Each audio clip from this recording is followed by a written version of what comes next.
আপু how to start research. চলো আজকে রিসার্চ নিয়ে গল্প করি।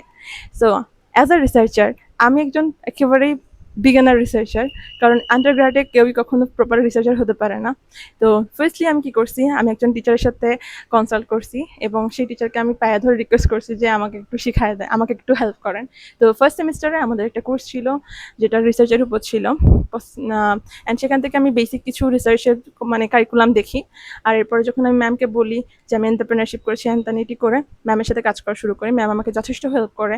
সুপারভাইজার যদি হেল্পফুল না হয় তাহলে রিসার্চ করা অনেক টাফ। এখন তুমি যে ভাবতেছো আমার তো আশেপাশে কোনো মানে টিচার নাই যে আমাকে হেল্প করতে পারে, it's totally fine. Find a like conference and go there.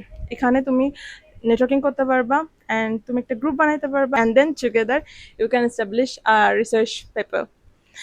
So for example আমার ক্ষেত্রে কী হয়েছিল, রাজশাহী ইউনিভার্সিটির রিসার্চ কনফারেন্সে আমি গিয়েছিলাম, সেখান থেকে আমি একটা টিম বানিয়েছিলাম এবং সেখান থেকে কিন্তু আমি পরবর্তীতে যত কাজ করছি তাদের সাথেই করা হয়েছে আমার। তো try to do this. And and research কনফারেন্সগুলো কেমনে পাবা, ভেরি ইজি।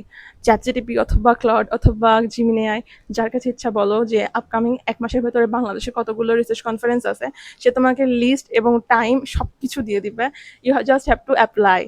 সো এভাবে করে আমি কনফারেন্সগুলো এখন খুঁজে পাই। So follow for more career guideline and ইয়েপ,